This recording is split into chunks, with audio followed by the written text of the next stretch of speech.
Datuk Haji Muhammad Salim Sarif. Tuan Yang Bertuah, izinkan saya untuk menjawab soalan ini bersekali dengan 13 lagi soalan berkaitan dengan perkara yang dibangkitkan memandangkan soalan-soalan berkenaan menyentuh perkara sama seperti berikut.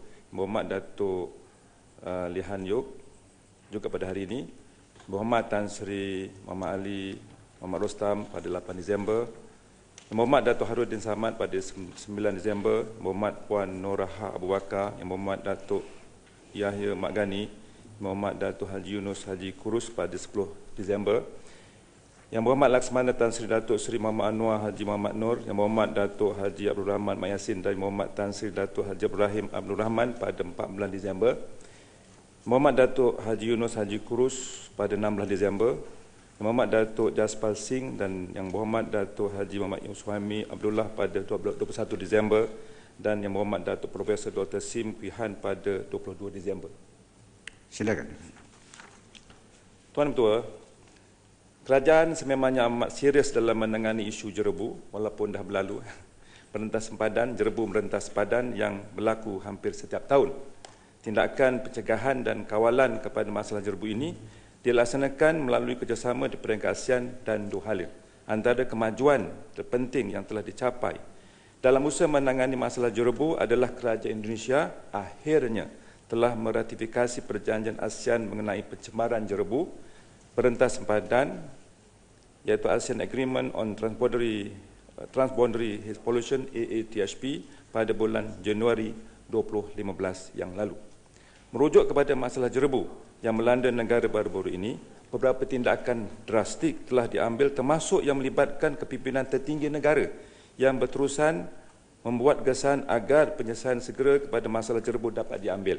Dalam reaksi balas, kerajaan Indonesia telah menyatakan komitmen mereka untuk mengambil tindakan pencegahan jerebu secara lebih menyeluruh dan berkesan bagi mengelakkan masalah yang sama berulang pada tahun 2016.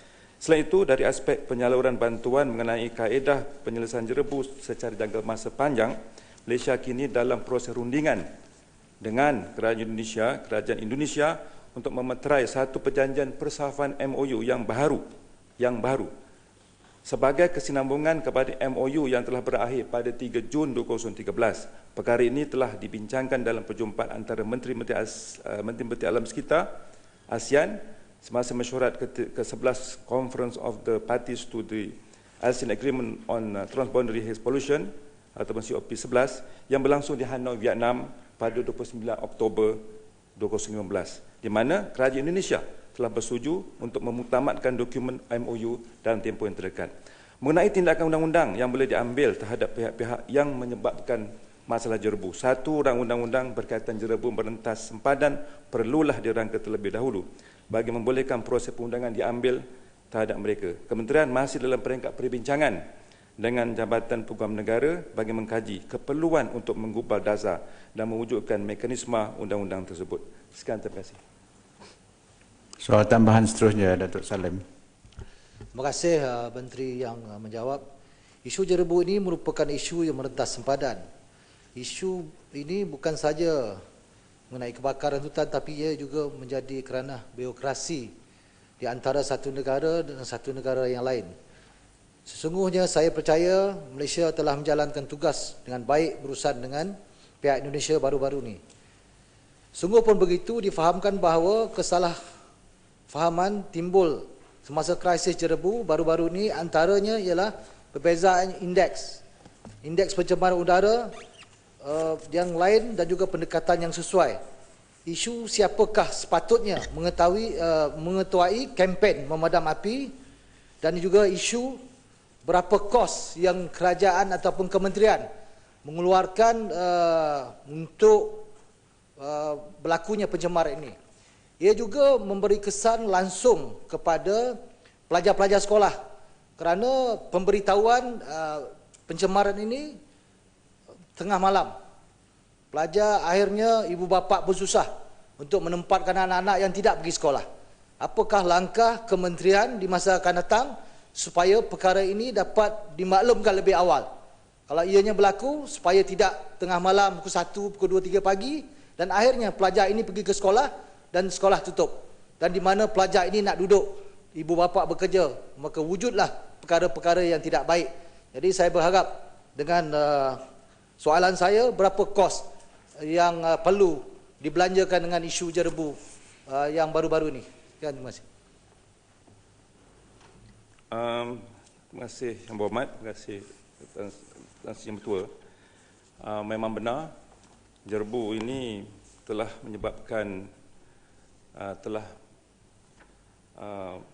menyebabkan kesan yang negatif secara menyeluruh, sama ada yang tangible ataupun tidak tangible, sama ada yang boleh dikira dari segi kos ataupun yang tidak dapat dikira dari segi kos.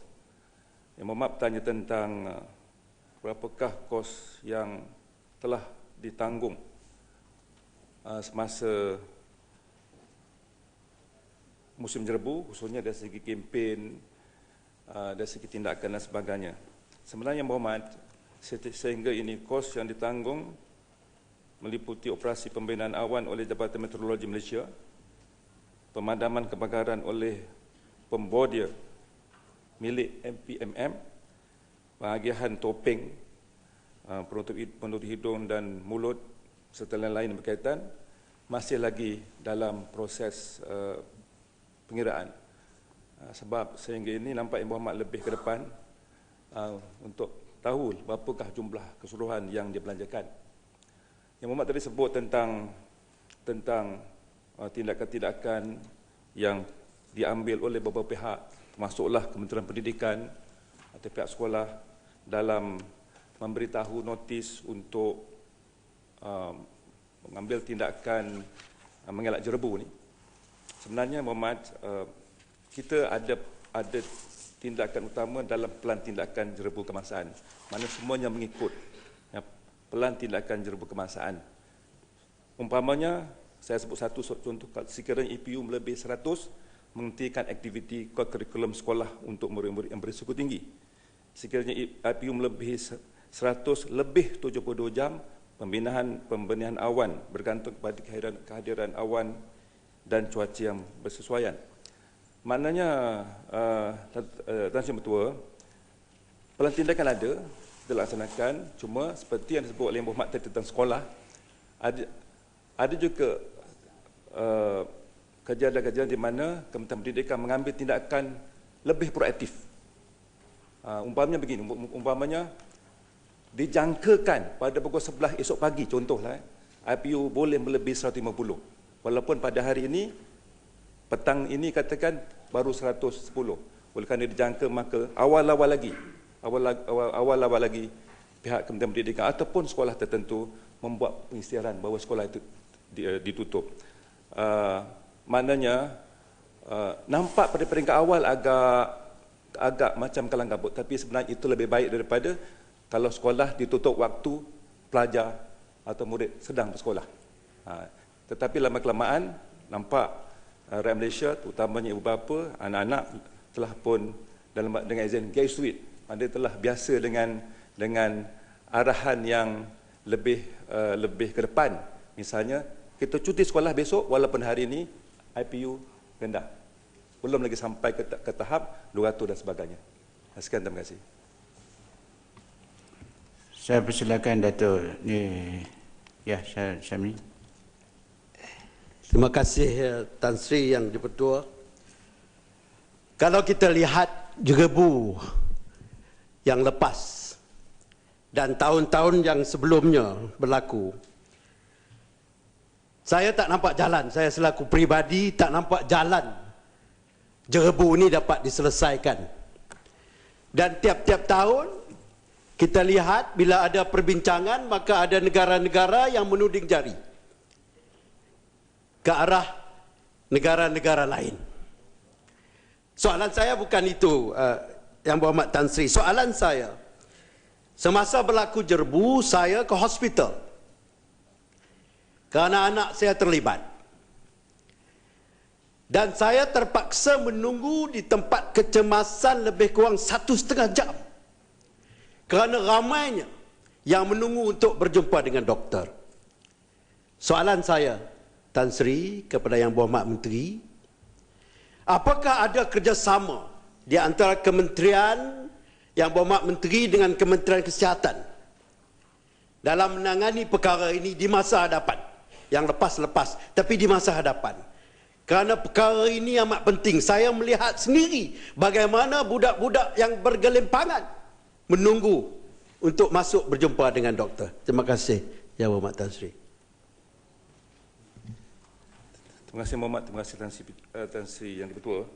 Sebenarnya di peringkat kerajaan telah pun sedia ada ataupun telah pun ditubuhkan cawantukuasa jerebu, menangani jerebu di peringkat kebangsaan yang dipergusikan oleh Muhammad Menteri sendiri, di mana anggotanya adalah terdiri daripada semua kementerian yang berkaitan, termasuklah Kementerian Kesihatan. Dalam arti kata lain, pelan tindakan jerebu seperti yang saya sebutkan dalam jawapan awal tadi telah pun dibentangkan, dipersetujui, di-endorse oleh Kabinet dengan izin dan menjadi panduan kepada semua kementerian. Dan saya menyambut baik cadangan daripada Yang Berhormat tadi supaya pelan tindakan itu, saya fikir pelan tindakan jerebu ini, menangani jerebu ini lebih terpinjil, lebih kemas dan lebih diaplikasikan dalam menangani jerebu-jerebu yang kemungkinan berlaku pada masa akan datang. Saya bersetuju dengan pandangan Berhormat supaya kita lebih ke depan, kita lebih pantas dan mungkin Kementerian Kesihatan boleh bantu dalam bab ini. Sekian, terima kasih. Terima kasih, Yang Berhormat. Sekarang Tan Sri, boleh kerana yang saja, Yang Berhormat. tanya soalan ni ramai, boleh tambah satu lagi. Pasal jerebu ni serius. Ya, kerana kita biasanya kalau menteri kita bagi 3, kalau timbalan menteri 2 saja, Yang Berhormat. Masa banyak lagi. Memang boleh bangkit kemudian.